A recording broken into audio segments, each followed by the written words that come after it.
శ్రోతలందరికీ స్వాగతం. ఇప్పుడు మనం వినబోయే కథ తాటి చెట్టు మర్రి చెట్టు. రామాపురంలో చదువు పూర్తి చేసిన సునందుడు కరివదనపురం వెళ్ళి జమీందారు దివాణంలో మంచి ఉద్యోగం సంపాదించాలనుకున్నాడు. అది గమనించిన అతడి తండ్రి అక్కడ మన ఊరివాడైన వీరబలుడు దివాణం కాపలా భటుడిగా ఉన్నాడు, నువ్వు వెళ్ళి అతన్ని కలు, దివాణంలో పని దొరికే మార్గం చెప్పగలడు అని సలహా ఇచ్చాడు. సునందుడు బయలుదేరి సాయంకాలానికి కరివరదపురం సమీపించాడు. ఆ సరికి బాగా పొద్దుపోవడంతో రాత్రికి ధర్మసత్రంలో బస చేశాడు. భోజనం అయ్యాక సత్రం యజమానితో మాటలు కలిశాయి. సునందుడు అక్కడికి వచ్చిన పని గురించి తెలుసుకున్న మీదట సత్రం యజమాని, నువ్వు చూస్తే బాగా చదువుకున్నవాడిలా ఉన్నావు, దివాణంలో నీకు చదువుకు తగ్గ పెద్ద ఉద్యోగం అయితేనే బాగుంటుంది, అందుకు మీ తండ్రి గారు చూడమన్న భటుడు వీరబలుడు నీకు సాయం చేయలేకపోవచ్చు.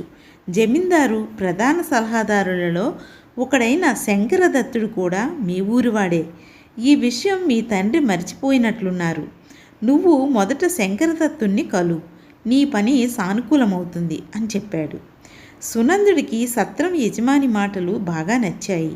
ఉదయాన్నే లేచి దివాణం వద్దకు వెళ్ళి శంకరదత్తుని కలుసుకొని తన గురించి వివరాలు చెప్పాడు. అప్పుడు శంకరదత్తుని ముఖంలో ఎలాంటి భావము లేదు. చదువుకున్న వాళ్ళందరూ ఉద్యోగాల కోసం ఇక్కడికి వస్తూ ఉంటారు, అయినా ఇక్కడ ఉద్యోగాలు రాసిపోసి లేవన్న సంగతి వాళ్లకు తెలియదు. నాకు తెలిసినంతవరకు ప్రస్తుతం ఇక్కడ ఏ ఉద్యోగము లేదు అని చెప్పాడు. దివాణంలో ఎలాంటి ఉద్యోగాలు ఖాళీ లేవని చెప్పి సునందుణ్ణి వెళ్ళమన్నట్లు చూశాడు. సునందుడు ఆశాభంగానికి గురైనప్పటికీ కొంతసేపటికి తేరుకొని తండ్రి చెప్పిన భటుడు వీరబలుని కలుసుకొని తను వచ్చిన సంగతి చెప్పాడు.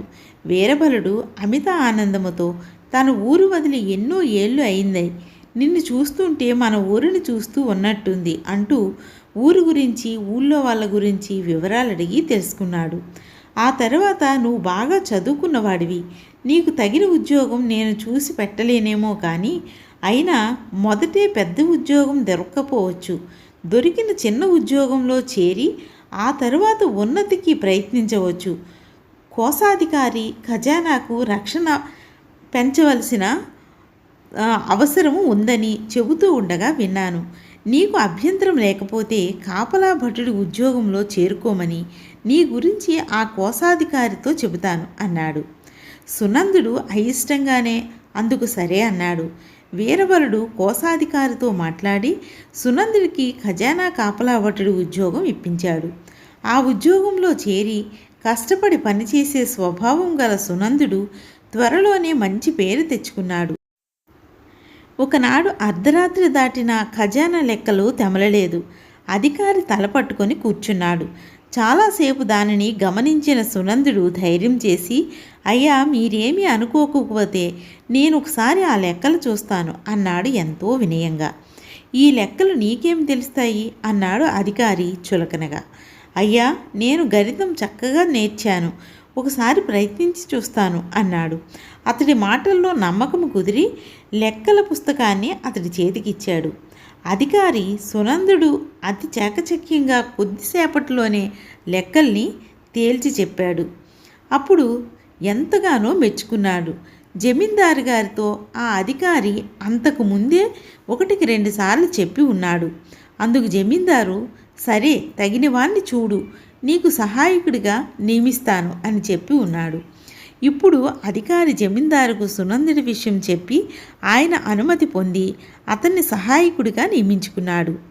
సునందుడు సంతోషంగా అధికారిక కృతజ్ఞతలు తెలియజేసి తనకు దారి చూపిన వీరబలుడి వద్దకు వచ్చి విషయం చెప్పి, అంతా మీ దయ, ఆ రోజు మీరిచ్చిన ప్రోత్సాహమే దీనికి అంతటికీ కారణము అంటూ చేతులు జోడించాడు సునందుడు. నీ అర్హతను బట్టి నీకు ఆ ఉద్యోగం వచ్చింది, నాదేముంది, అయినా ఒక ఊరి వాళ్ళమే ఉండి అంత మాత్రం చేయకపోతే ఉండి ప్రయోజనం ఏమిటి? సరే, ఈ విషయం మీ తండ్రికి తెలిస్తే సంతోషిస్తాడు, ఈ శుభవార్తను ఆయన చెవిని వేసిరా అని చెప్పాడు. సునందుడు గ్రామం చేరి తండ్రికి తన ఉద్యోగం గురించి చెప్పి మొదట శంకరదత్తుడితో కలిగిన చేదైన అనుభవం గురించి కూడా ప్రస్తావించాడు. అవును, శంకరదత్తుడు కూడా మన ఊరివాడే. అతన్ని చిన్నప్పటి నుంచి నేను ఎరుగుదును. అయినా అతని గురించి ఎందుకు చెప్పలేదనుకుంటున్నావు? అతడు చేస్తున్నది గొప్ప ఉద్యోగమే, కానీ ఇతరులకు సాయపడే గుణం లేదు. కొంతమంది జీవితంలో ఎంతో ఎదుగుతారు, కానీ ఎదుటివారికి కించిత్తైనా సాయపడరు. వీళ్ళ ఎత్తు తాటి చెట్టు ఎదుగుదల లాంటిది, ఎవరికీ నిలవ నీడనివ్వదు. అందుకే అతన్ని గురించి నీతో మాట మాత్రమైనా నేను చెప్పలేదు. వీరబలుడు చేసేది చిన్న ఉద్యోగమే, అయినా ఉపకార బుద్ధి గలవాడు.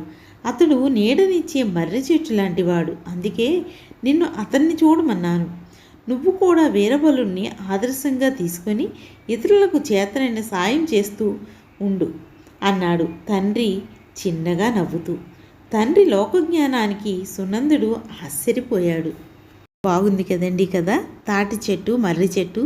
తాటి చెట్టు ఎంత ఎత్తి ఎదిగినా ఎదుటివారికి చిన్న నీడను కూడా ఇవ్వలేదు. అదే మర్రి చెట్టు 10 అడుగులు ఎదిగినా ఎంతోమందికి 10 మందికి నీడనివ్వగలదు. అందుకే తాటి చెట్టుకి మర్రి చెట్టుకి ఉన్న తేడా అంతగా ఉంటుంది. ఓకేనండి, ఈ వీడియో మీకు నచ్చినట్లయితే తప్పకుండా లైక్ చేసి షేర్ చేయండి. సబ్స్క్రైబ్ కూడా చేసుకోండి. మరొక కథతో మరొక వీడియోలో కలుసుకుందాం. ఇక కథ కంచికి మనం ఇంటికి. నమస్తే.